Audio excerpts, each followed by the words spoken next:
Si yo no acepto algo de lo que no soy consciente, no voy a poder cambiarlo. Yo puedo estar en un estado anímico en donde físicamente no se me nota un trastorno mental, pero puedo manifestarlo a través de mi comportamiento. Como un proceso holístico es primero reconocer y aceptar.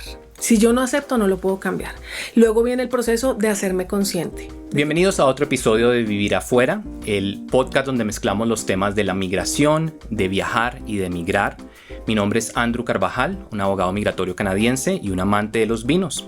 Y hoy tenemos el honor de recibir a Johanna Sierra, que es una psicoterapeuta colombiana que reside en México, y vamos a hablar de un tema muy interesante para nuestro público, que es el duelo migratorio. Ella ha ayudado a muchas personas en cómo evitar esto o cómo lidiar con el duelo migratorio al viajar. Y la verdad, Johanna, muchas gracias por tu tiempo y pues tengo muchas ganas de hablar de este tema. Gracias, Andrew, por invitarme. Gracias porque es una oportunidad grandiosa para estar aquí, para compartir un poco acerca de mi experiencia y cómo hoy apoyo a las personas. Mi pasión es ayudar a la gente a hacer de Canadá su hogar. Y soy un aficionado a la degustación de vinos. Hay varias similitudes entre ser un excelente profesional migratorio y la preparación del vino. La cosecha de un buen vino toma años de planeación. Uno no migra de un día para otro. Es una decisión importante que tiene un impacto drástico en la vida de una persona y de su familia. La clave está en los detalles, la experiencia y la calidad del proceso. De esto se trata este podcast, de brindar información valiosa sobre la migración, presentar consejos y puntos de vista variados y honestos de gente con distintas experiencias. Y al mismo tiempo, divertirnos un poco, tomarnos una copa de vino juntos, aprender cosas nuevas sobre la migración, el mundo del vino y el reto que es migrar por fuera del país. Bienvenidos a nuestro podcast Vivir Afuera.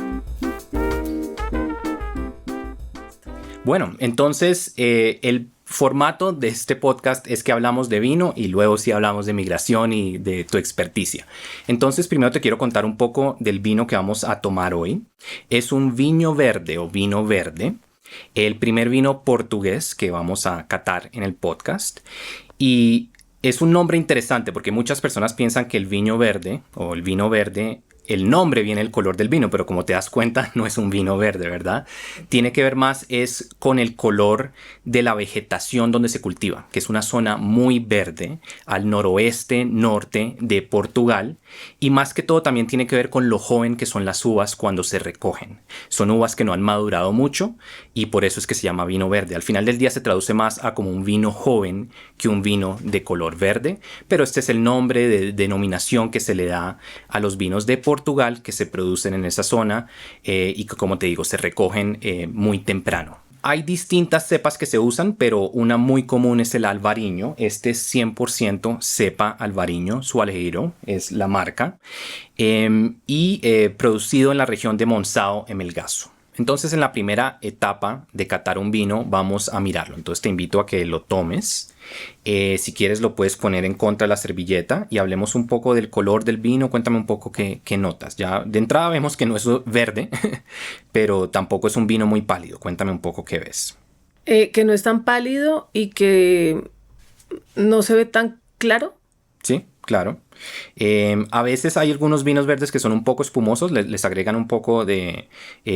son carbonados artificialmente. En este la verdad no lo noto. No es pálido, no es tampoco tan amarillo, tan oro, pero está más o menos como un intermedio.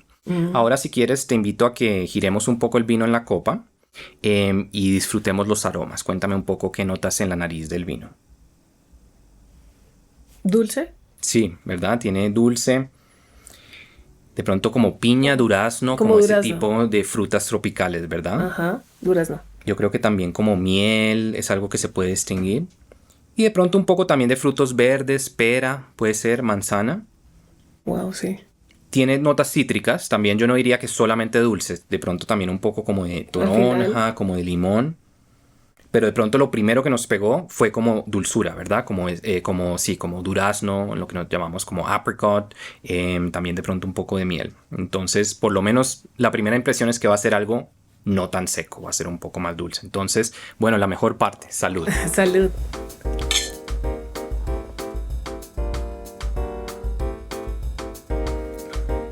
Bueno, cuéntame un poco en el paladar qué notas.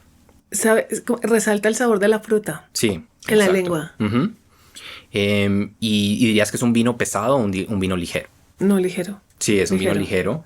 A pesar de que tiene algunas notas cítricas y pues no es totalmente dulce, sí tiene un poco de por lo menos un final dulzón, ¿verdad? Uh-huh.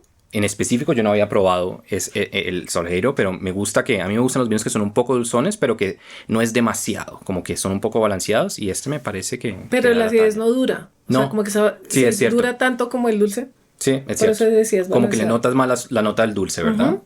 Y dirías que es un vino, cuando hablamos del final del vino, es algo que se va en un par de segundos, es algo que te dura por ahí unos 6, 8 segundos o algo que se queda más tiempo en tu boca. Se va. Se va, ¿verdad? Es un final corto y es algo de esperar de un vino blanco como este.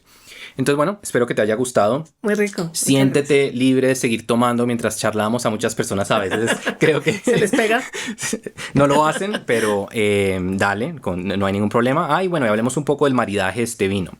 Un vino blanco siempre va muy bien, pues lo típico es pescados, mariscos, de pronto con un risotto, una paella, es algo que me encantaría. Pero también va muy bien con las ensaladas. Yo no soy muy de ensaladas, pero creo que iría bastante bien. Y también yo creo que como un aperitivo, ¿verdad? Como para comenzar una cena o algo así. La verdad que es un vino como que abre la conversación. ¿Cuál te gusta más a ti?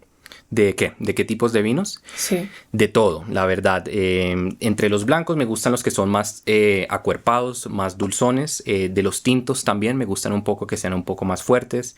Entre mis favoritos están, por ejemplo, como los Cabernet Sauvignon, el Barolo, el Malbec me gusta mucho también. Pero en los blancos me gustan mucho los Chardonnays, Riesling.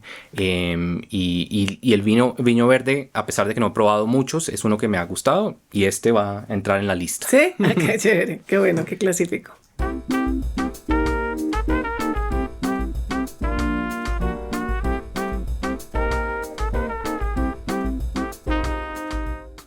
Bueno, Johanna, hablemos un poco de muchas cosas, pero arranquemos por el principio. Tu historia de migrante, que me interesa mucho. Tú migras en algún momento a México. Cuéntame un poco de cuál es el transcurso, qué hay detrás de eso. Bueno, te va a sorprender un poco porque el tema de apoyar los procesos de duelo migratorio no es mi caso. Creo que he desarrollado mucho la empatía para reconocer que no viví el proceso de duelo. Okay. Porque cuando tomé la decisión hace 14 años, me fui a México porque me enamoré de mi esposo. ¿Y tu esposo es mexicano? Mi esposo es de Pachuca, sí. Okay. Entonces, creo que siempre pertenecí a ese lugar. Amo vivir en México, pero amo ser colombiana. Por eso no me he hecho todavía nacional. Creo que lo hago más en gratitud al país. Okay. Por mi experiencia, pero mi experiencia no siempre fue tan luminosa como yo la vi siempre. Claro. Por eso digo que mi proceso, yo lo veo muy amoroso, pero cuando lo veo en las etapas digo, sí pasé como por 3 y no me había dado cuenta. Claro, ¿no? Y tiene sentido. Yo creo también, yo nunca describiría mi experiencia migratoria como una de duelo, pero estoy seguro que ahora que hablemos de los temas, son cosas que uno vive, ¿verdad? No más el desarraigo es algo que causa y cambiar. Bueno, ahorita hablaremos de eso, pero estoy seguro que uno no se da cuenta y que hay unas herramientas que uno pudiera haber usado para poder manejado eso mejor si tuviera este conocimiento. Bueno, México, a mí me encanta México. Yo siempre digo que es como de los países latinos mi segundo hogar. Nunca he tenido la oportunidad de vivir allá, pero he viajado muchas veces. Me gusta mucho. ¿Dónde estás en México en este momento? En la Ciudad de México. Ok, me encanta. Y eres la primer invitada que hemos tenido en el podcast que está viviendo en México. Entonces, cuéntanos un poco qué tal es México para migrantes latinos. Actualmente creo que es un poco más fácil. Okay. En mi época no fue así porque pedían visa en ese tiempo para irnos. Okay. Había muchas creencias y muchos juicios contra los colombianos, pero no era del país en sí. Nunca he enfrentado un tema de discriminación ni por ser colombiana, al contrario, nos quieren muchísimo, muchísimo a los colombianos. Y en ese tiempo no había tantos colombianos en México. Entonces cuando yo me fui, pues me quedé. Claro, ok. No pensaba que me iba a quedar y jamás imaginé que me iba a ir para otro lugar. Pero desde la comida, la cultura son muy similares a nosotros. ¿Sabes que eso es lo que yo he notado también? Yo creo que de los lugares en Latinoamérica en los que yo he estado, México es como uno donde me identifico más. Ok. ¿Y te parece que es una cultura un poco similar? Sí, somos similares, pero que mira, uno de los primeros pasos que me di cuenta es que hablando el mismo lenguaje, había más diferencias con el idioma. Ok. Porque el slang todas las palabritas significaban una cosa para mí y otra para ellos, y eso generó conflictos del idioma. Okay. Eso fue uno de los primeros pasos que me di cuenta.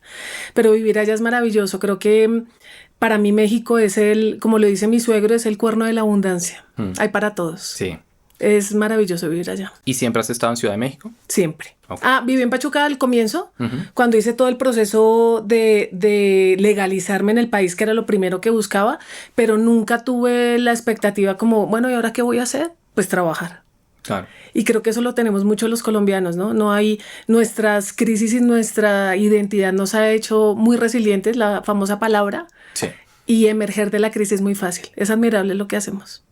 Y por el otro lado, ¿cuáles ves que son los retos principales de México para un migrante? Y puede ser a nivel personal o profesional. Wow. Ninguno. ¿No? Okay. Creo que más por los acuerdos que hay para el paso hacia el norte, Okay. genera un poco de contratiempo. Pero como te digo, el colombiano es muy bien recibido allá. Sí.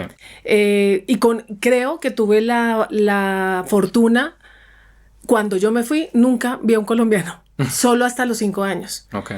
Porque luego me di cuenta, Andrew, que yo sí había huido del país, de alguna manera, cuando empecé a estudiar todo esto que hago hoy en día y a lo que me dedico. Bueno, entonces ahí quería hacer el paso al siguiente tema. ¿Cómo, y puede ser que no sea tanto al principio, pero lo has descubierto más, bueno, con el tiempo, ¿cómo influyó tu experiencia con tu trabajo sobre el duelo migratorio? ¿O cómo llegaste ahí? ¿Fue por coincidencia? Porque no creo en las coincidencias. Creo que cada paso que yo di me llevó a hoy a lo que me dedico. Yo soy mercadóloga y publicista de profesión. Okay. Y dejé la profesión hace 11 años, cuando descubrí que me había ido con un montón de juicios y que me había ido de alguna manera huyendo inconscientemente de la realidad que yo vivía, pero mi realidad no era difícil. Okay. Yo vivía con mis papás, tenía una familia muy disfuncional como la de cualquiera hoy en día, y me di cuenta que sí, claro, me había enamorado de mi esposo, pero la oportunidad de sentirme capaz de hacer otra cosa fuera del país. Nunca me imaginé que aquí lo había logrado, pero mis creencias eran limitadas. Sí, claro. Entonces empecé a trabajar en mí. Eso fue lo que pasó. Ok. Y si fueras a definir el duelo migratorio, ¿de qué se trata? El duelo migratorio hoy, que también trabajo procesos de duelo como muerte, Okay. apoyar a personas que han perdido algún familiar. Perdí a mi papá, pero no lo perdí. Él dejó su cuerpo en septiembre del año pasado. Me di cuenta que el duelo migratorio es una pérdida, no es una muerte. Okay. ¿Cuál es la diferencia a la creencia o a la definición de duelo como tal? Es que el duelo, al ser una pérdida en el proceso migratorio, es simultáneo. Vives todos los duelos al tiempo. Vives, no me hallo, mi identidad. Hay un montón en el proceso que puede ser doloroso y muy retante en algunos casos, cuando alguno de los puntos se intensifica más. El primero es por ejemplo, no sé cómo te pasó a ti si eras bilingüe, pero la gente que se va a otro país y pierde el idioma y dice, ¿y ahora cómo me comunico? Luego lo descubrí que hay un lenguaje universal y es el lenguaje del amor. Siempre te vas a poder compartir con alguien, vas a poderle decir a otro que tienes hambre, que tienes sueño, que donde hay una casa. En mi experiencia, el mexicano es igual de amoroso y generoso como lo es el colombiano. Okay. Entonces, comparado con el duelo tradicional, si existe tal término que de pronto no lo es, dices que ocurren muchos duelos al mismo tiempo, ¿verdad? Muchas pérdidas al mismo tiempo. ¿Y cuáles son como las etapas del duelo migratorio? Primero, la pérdida de la identidad. Okay. Entonces, ¿quién soy cuando era una cosa, o creo que era eso donde yo estaba, y hoy estoy buscando una identidad, pertenecer a algo? Claro. Particularmente en México, los colombianos, creo que soy una de las excepciones, no vivo en la colonia de los colombianos. Okay. Hay una parte muy sectorizada de la Ciudad de México donde están todos. Y hay una sensación de seguridad en el país. Pero es curioso, Andrew, porque veo a los colombianos viviendo en conjuntos cerrados. Yo vivo en un edificio que está a pie de calle, se le dicen así, pero el colombiano que conozco en general, porque trabajo con muchos de ellos hoy, están en edificios como en fortalezas. Okay. Y creo que otro de la primera de perder la identidad es no tener un grupo social al cual pertenecer. Okay. Entonces busco la simultaneidad, algo que sea símil a mi proceso. Buscan mucho en este proceso la comida, las costumbres, la cultura. la forma como me desarrollo en México, particularmente muy famosos por el picante, pues el colombiano come un poquito, pero genera un poquito de resistencia, entonces es como solo quiero comer colombiano.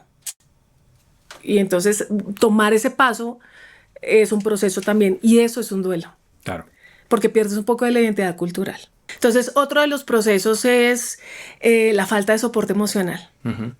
Entonces, creo que pierdo el grupo, pierdo la familia. No la pierdo. Aparentemente para el inconsciente sí, no está. Cuando es una decisión voluntaria, como fue en mi caso, la pérdida del soporte emocional es porque no me he encontrado a mí. Y eso tiene que ver con un montón de cosas que hoy hago como experta en comportamiento humano, y es qué es lo que me está generando tanto dolor que no me he podido adaptar. Los seres humanos tenemos un proceso de adaptación, Andrew, más o menos de 3 meses. No sé si has oído, cuando uno consigue un trabajo es 3 meses para la curva de aprendizaje. Sí, es cierto, siempre dicen eso. Si tú quieres adaptarte y si se adaptan a ti, como en una relación, si pasan los 3 meses ya la hiciste. Y en el proceso migratorio, particularmente, esos 3 primeros meses son de una adaptación. Estás en terreno boscoso, entonces no sabes cómo pisar tan fuerte. Porque si hablas, te sientes juzgado. Hace 13 años era otra la situación de nosotros. Uh-huh. Nunca he oído un comentario que tenga que ver con lo que nos hizo famosos durante muchos años. Nunca lo he escuchado. Si lo han dicho, jamás lo he escuchado. Uh-huh. Y ellos viviendo una situación similar, política y económica, podría ser mucho más, y mira que no. Entonces, otra de las partes del duelo, de la falta de soporte emocional, es ver cómo que necesito un grupo de contención, alguien que me apoye a contener esto que estoy sintiendo, pero no sé ni siquiera qué estoy sintiendo. Okay. Hay otro que es el tema del grupo, en donde yo siento que pierdo el estatus o la calidad de vida que yo tenía. Cuando eso pasa, pues es un golpe al ego muy fuerte. Uh-huh. Y a veces hay que romperse por dentro para poder resurgir. Y no todos estamos preparados para eso, porque creemos, como te decía hace un rato, que soy eso que tengo o eso que construí de mí. Y no soy eso, soy más que eso. Uh-huh. Y yo creo que esto también va atado a la parte que tú dices de la pérdida de identidad, porque mucha gente se puede ver, yo soy el abogado, yo soy el médico, yo soy lo que haya sido, y esa es parte de mi identidad. Entonces no solo pierdo el estatus, pero pierdo esa identidad que tenía antes a hacer algo nuevo. Algo nuevo. Creo que bueno, aquí me pasaría las estrategias de apoyo, pero algo de lo que se dan cuenta las personas a las que he apoyado es que no era eso que yo creía que era. Okay. Cuando le preguntas a alguien, oye, ¿quién eres tú? Johanna Sierra. Pero yo no soy ni la profesión, no soy ni la familia, yo no soy eso, soy más que eso. Y cuando vuelvo a retomar la identidad, resulta que no era eso que creía que era, y las expectativas se bajan. Entonces empieza un proceso muy evolutivo de decir, estoy listo para lo que venga, y lo que viene es mejor de lo que creo. Ok. Tenemos identidad, tenemos la red de soporte, hablabas un poco como el estatus, ¿hay algunas que falte por enumerar?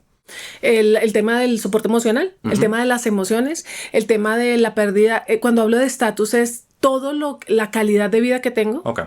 Porque la otra es el estatus económico. Claro. Sí, voy a perder. Pero esto es en una posición muy segmentada, Andrew. Porque no pasa, esto es en una posición, y no sé si lo has escuchado, esta famosa frase de la posición del privilegio. No es lo mismo, hay un libro de un hombre que salió de Ghana a los 12 años y vivió en la dictadura de Gaddafi hace como 25 años. Uh-huh. Y él decía, tuve que ver a mi hermano morir, pasé 8 países del norte de África en donde se murió todos mis congéneres, no sé cómo sobreviví entre 46 personas, yéndome, el libro se llama El viaje hacia el país de los blancos, el primer tomo, el segundo se llama Desde el país de los blancos. Él se fue a vivir a Barcelona, vivió en la calle, sufrió la discriminación solo por haber nacido así. Pero él lo hizo voluntariamente. Mira lo curioso, él no fue exiliado de su país, él emigró porque un día vio un avión volar y dijo, ¿cómo hace este avión para no caerse? Si yo lanzo una piedra al río, él vive en la selva, y busca ese sueño de ver al hombre europeo resurgir. Y desde esa posición creo que él hoy tiene una fundación, tiene 43 escuelas que apoya a este país, a Ghana, pero no es la situación de todos, ¿no? Te digo, en México ha sido, creo que al colombiano le ha ido muy bien. Y en los procesos de duelo migratorio es un proceso. Claro, sí. Bueno, y antes de pasar a hablar de las herramientas para lidiar con este duelo, hablemos un poco de cómo reconocerlo. ¿Cuáles son las señales, los efectos? ¿Cómo reconozco que estoy en duelo migratorio? Wow. Bueno, esto puede generar un poquito de controversia. Si alguien lo está viviendo, de los que estén escuchando esto, y te es información de valor o crees que alguien está pasando por esto, es una red flag inminente. Uno, la tristeza profunda. O sea, hay un bajonazo de energía muy fuerte y hay un aislamiento. Okay. El tema de la depresión, que es un trastorno que puede afectar el cerebro y también evidentemente el cuerpo, entonces empiezan a haber somatizaciones de ese proceso. Una es la pérdida del cabello, es lo que he evidenciado con la gente que he atendido. Pérdida de cabello, laceraciones en la piel, dermatitis, y es como la somatización de eso que no sé qué estoy sintiendo. Entonces empieza a haber mucho estrés, el aislamiento total y luego síndromes de ansiedad y ataques de pánico. Okay. Entonces ya es un trastorno en la mente. Ok, entonces síntomas o como señales de que de pronto debo buscar ayuda. Físicas. Ok. Y bueno, hablemos entonces sobre las estrategias. ¿Cómo puedo yo lidiar con eso? ¿Qué recomendaciones tienes? Como en cualquier pérdida, lo primero es la aceptación. Ok. Si yo no acepto algo de lo que no soy consciente, no voy a poder cambiarlo. Yo puedo estar en un estado anímico en donde físicamente no se me nota un trastorno mental, pero puedo manifestarlo a través de mi comportamiento. Si yo busco un evasor, como el exceso de una sustancia o el exceso de una situación, evidentemente tengo un vacío interior. Uh-huh. Entonces, puede que físicamente no se nota, anímicamente sí. Ahí, si alguien es grupo de contención, si es la familia, estamos hablando en el mejor de los escenarios donde se va la familia completa, pero si te vas solo, ¿quién eres tú al otro día? Mira, yo me fui y por eso te decía que yo viví como 3 etapas. Me faltó una de nombrarte y es el tema del cambio del clima. ¿Cómo afecta el clima? Que en Ciudad de México afortunadamente no es tanto impacto. Muy caliente. Sí, pero por lo menos no es vivir un invierno. Pues en diciembre nos toca, pero hoy hace mucho calor. Okay. El tema del clima y ver cómo en el proceso yo era una mujer muy activa aquí, tenía un trabajo en marketing, todo el tiempo estaba moviéndome, campañas, aprobaciones, estudios, todo el tiempo. Y al otro día, ¡pum! Eso genera en el cuerpo, es como aceleras tanto tu ritmo que al parar tus defensas se bajan. Okay. Y lo primero que puede ocurrir es una gripa, un catarro o una erupción en la piel. Okay. Entonces, en ese proceso es observar qué estoy sintiendo sin ponerle un nombre. Pero primero reconocerlo. Si hay alguien que lo está observando, pues es importante pedir ayuda. Ok.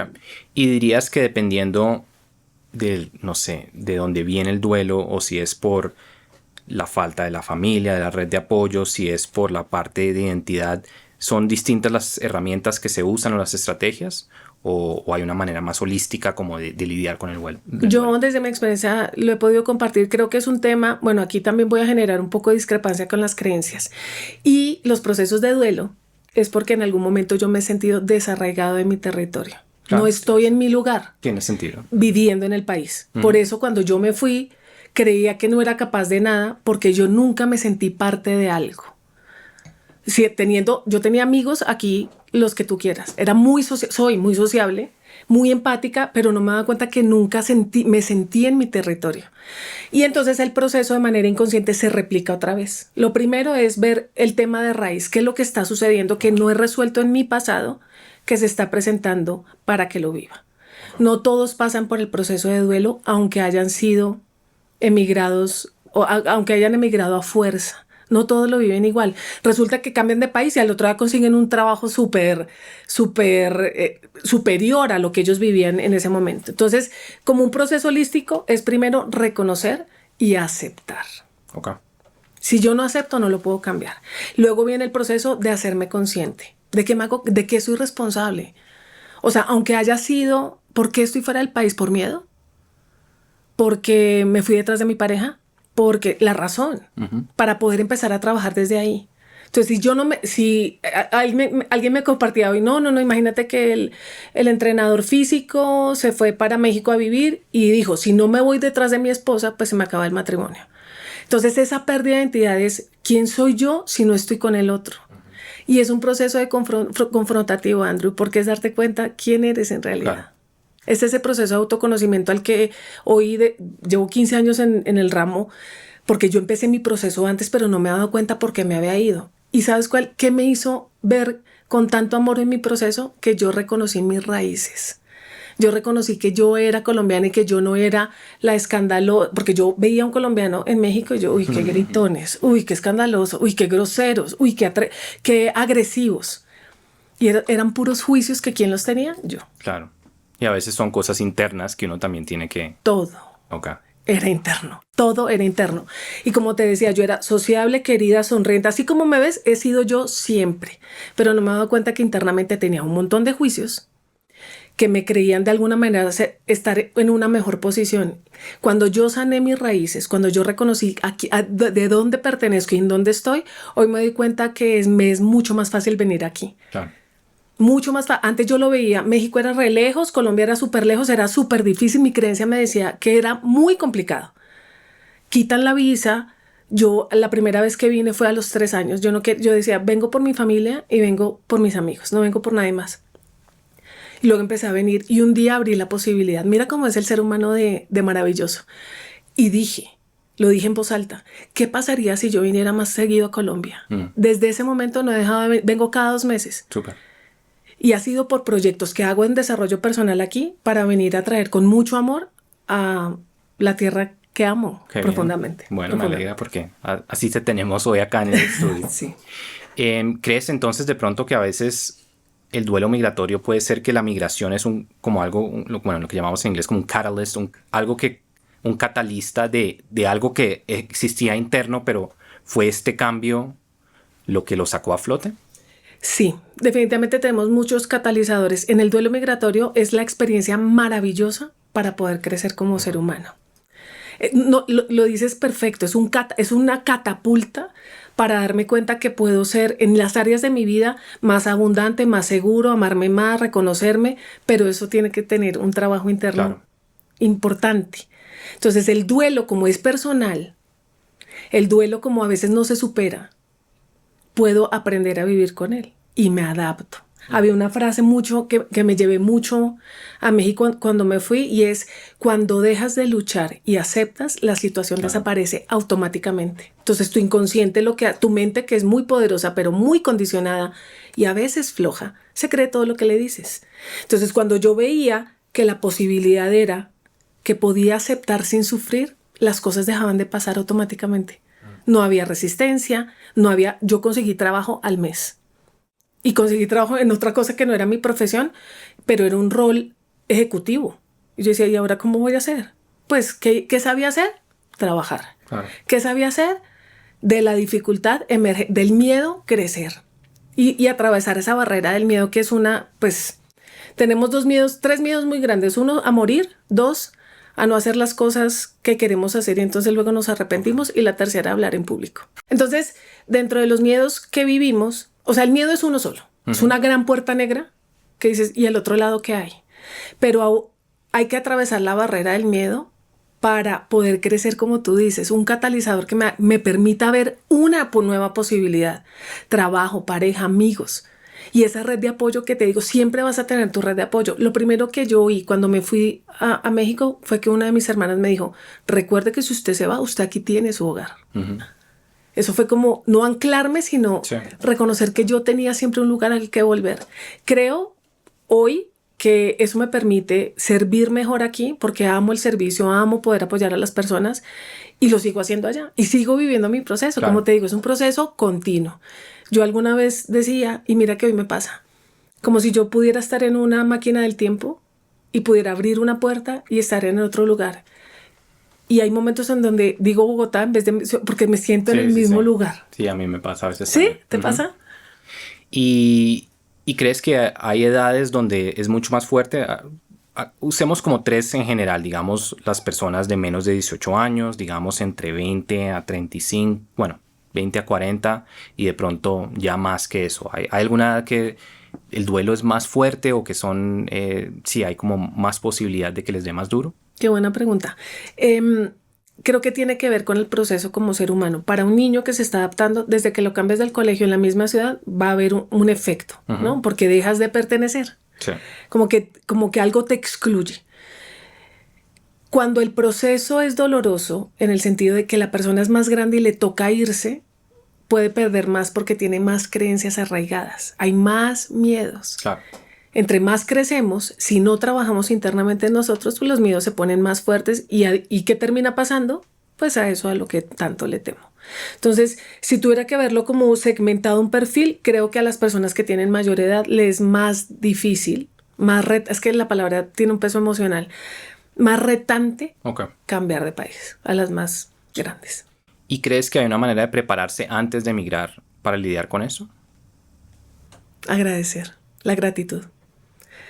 Ningún cambio, todos los cambios te ayudan para mejorar, para bien. Puede ser que eso que consideres como bien no es lo que tú quieres, pero siempre, siempre va a ser lo mejor para ti, siempre.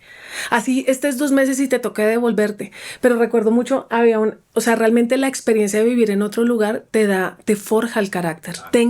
Tengas la edad que tengas, porque dices, no sabía de lo que estaba hecho.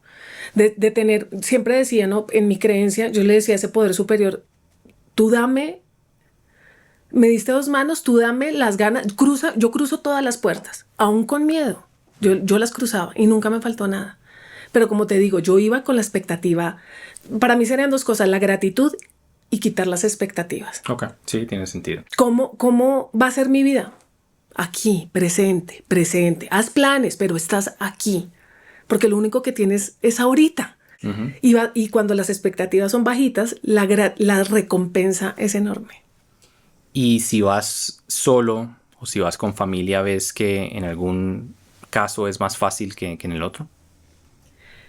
Tengo el caso, bueno, no es mi caso, pero he apoyado a 2 personas que se han ido a Estados Unidos y una de ellas decía que era más fácil tener a la familia cerca. Pero cuando tienen que enfrentar procesos en donde el trabajo para poder obtener la residencia los hace irse a otra ciudad, ahí viene otra separación, otro duelo dentro del duelo. Por eso te decía que era simultáneo. Es dolor tras dolor y es como, espere, estoy asimilando pero entre más rápido lo pueda asimilar, es como en la escuela. Entre más rápido pase la materia, pues no me toca repetirla. Claro. Y también, pues ya sé que hemos tocado muchos temas, pero un tema que me interesa un poco es la cultura. Tú hablabas de México siendo una cultura similar a la de Colombia. ¿Crees que si hay una cultura que es similar, hace el proceso más fácil que si encuentras una cultura que no reconoces tanto? Creo que sí es más fácil. Okay. Pero es que tendrá que comparar. Sí, creo que dependes de ti. Ok. Como te digo, en este tramo que estamos hablando de una posición privilegiada de alguna manera, cuando hablo de eso no es de tener dinero, porque creo que hay una confusión en el privilegio. El privilegio es tener herramientas, educación, las básicas. En ese plano creo que depende más de la persona, que se adapte. Si yo digo que tengo hambre, hago así, dormir así, amigos así, lo básico, pero creo que es un lenguaje universal. Bueno, Johanna.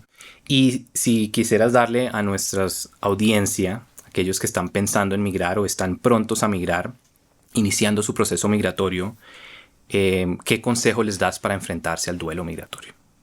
Mi recomendación es que vean las etapas del duelo. Véanlas, si no estás listo para migrar, porque hay un miedo inherente en ti que aún no has reconocido cuál es, observa cómo vas a tener soporte emocional. Anticiparte te va a servir mucho. Es como activar el observador y la conciencia y decir, uy, no, me va a dar muy duro la comida.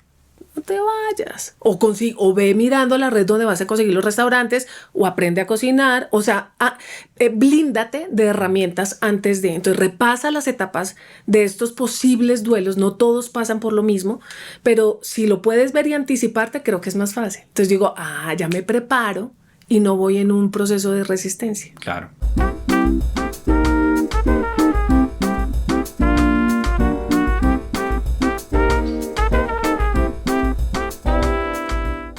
Bueno, Johanna, la verdad, un placer oírte hablar. Siempre me encanta los migrantes que están haciendo trabajo por otros migrantes en el país a donde llegan. Y la verdad, tu trabajo es muy inspirador y muy esencial para personas que están enfrentando cosas duras, ¿sabes? Que a veces ocurren al migrar. Si alguien te quiere contactar, te quiere conocer un poco más de ti, ¿dónde pueden hacerlo? Bueno, quiero decirles primero que tienen tu red, la red de apoyo la construyes tú. Entonces ahí estoy para apoyarte. Estoy en Instagram @johanna.sierraruiz y en Facebook con el mismo nombre, una sola N. Pero quiero decirte que hay una comunidad enorme que te apoya. Lo que pasa es que de pronto no lo has hecho consciente y que no estás solo. No estás solo, ahí estamos para servirte. Bueno, ya saben, y una herramienta, un recurso muy importante en el migrar, que tiene cosas muy buenas, pero a veces tiene cosas duras. Y bueno, con esto llegamos al final de otro episodio de Vivir Afuera. Hoy hablamos de un tema muy interesante, el duelo migratorio. Recuerden que la conversación no termina acá. Si tienen preguntas, si tienen comentarios de lo que hablamos hoy, nuestras redes sociales, Vino Inmigración, Instagram y TikTok. Tenemos también YouTube y Spotify, donde tenemos nuestro podcast. Y de nuevo, Johanna, muchas gracias por tu experiencia, por contarnos de otras experiencias, y bueno, qué buen trabajo que haces y que sigas haciéndolo. Salud. Salud. Muchas gracias, Andrew. Muchas gracias.